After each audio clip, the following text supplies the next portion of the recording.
Hi guys, Eric Pathy here at PickDogs.com. After Big Al McMordie cashes his WNBA game tonight, he is 16-3 the last 19, 8-0 the last 8 in the CFL, the Canadian Football League, which will be at the end of this video the complimentary selection we're talking about. It won't be a service play, but it'll be a complimentary selection.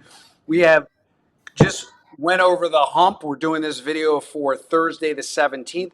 So there's 31 days in July. You got basically 2 weeks left of Christmas in July.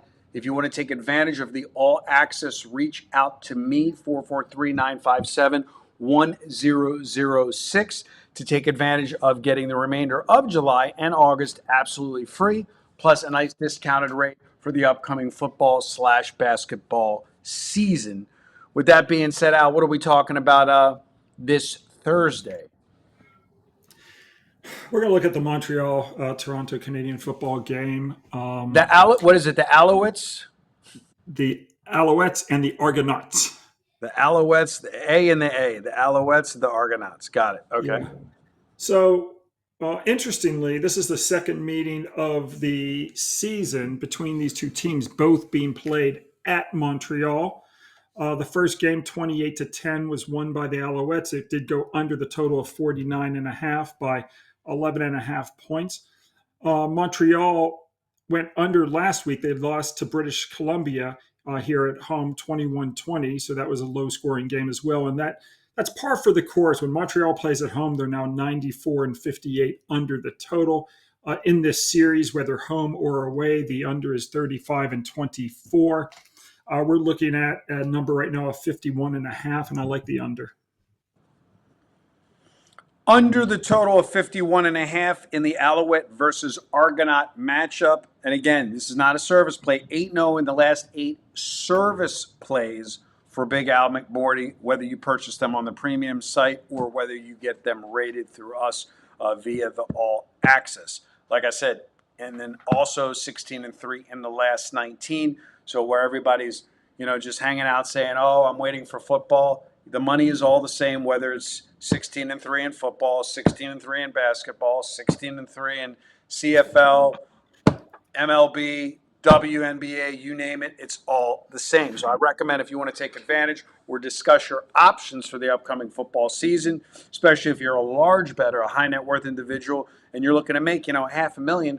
Past performance obviously is no indication of future results. We talked about that earlier, Al. But, a dime per unit player made $507,000 since week 1 of September of 2024, all the way to the Oklahoma City 10-unit ending game of the NBA basketball season.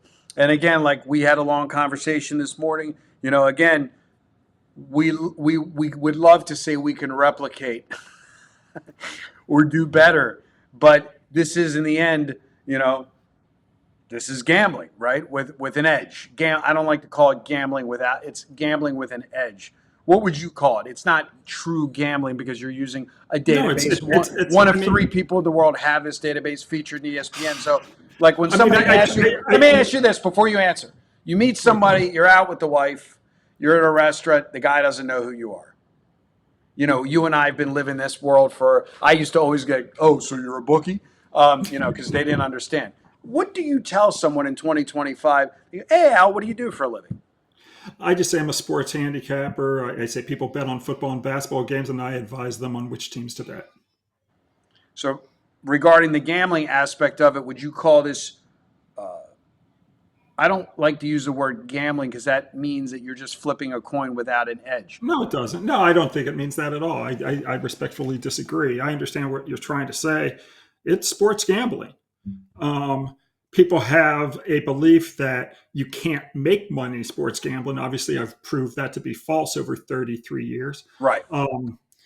But no, it's sports gambling. I mean, we are betting money on sports. So for the guy out there that's watching this, that's an existing member of the All Access or some guy on Wall Street, high net worth individual that's in the financial markets, what I always was compelled with, they wouldn't consider themselves, they always looked down on what I did. It would be like, oh, I trade stocks. I'd say, oh, you're gambling. They go, no, I'm not. I'm trading stocks. No, you're gambling.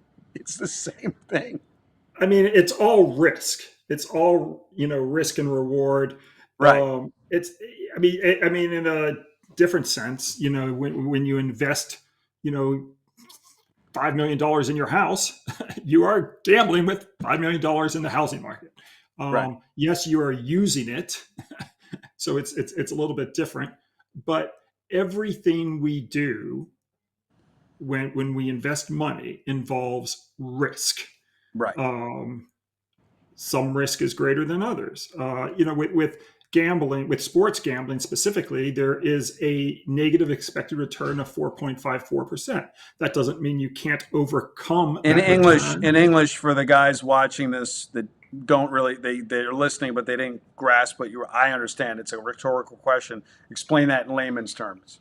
The four Okay, point. so if you make two bets, you lay $11 to win 10. That's the vig in sports. So you're going to risk $22 on two bets. If you go 50-50, you're going to lose $1. 1 divided by 22 is your expected negative return. But you can overcome that expected negative return with good handicapping. If you understand the cycles of sports, if you understand the psychologies of athletes, if you understand all of that stuff. I mean, what were we last year in basketball? 551 and 417.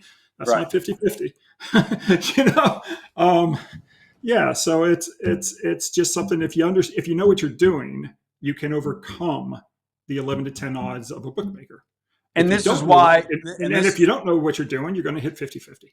Right, and this is why it is always compelling when clients, potential clients, prior to purchasing any product that I offer, including yours, will say, can you guarantee me? And I go, would you say that to your stockbroker? Would you say that to your financial advisor? You would And never we say. had, I remember a show, maybe a month or so ago. Like I think I tried to put it like this: nothing is guaranteed. I have had losing years before; they're infrequent, but it happens. I just believe that someone like me, when you're a good handicapper, you put the client in the best position to win. Right, That's as honest as I can be. exactly. So if you want to put yourself in that best position to win and you want to take advantage, you got 2 weeks left for the Christmas in July promotion. Reach out to me. And it's not really even at this point about getting the remainder of July or August for free. It's about getting a good price for the upcoming season with the Christmas in July promotion. As always, reach out, guys, 443-957-1006. We're going to rock and roll with under the total of 51.5 in the Montreal Alouette versus, and my French is horrible, so I probably said it wrong. Toronto Argonauts. If it was a Spanish moniker, I would be much better. Good day and good luck.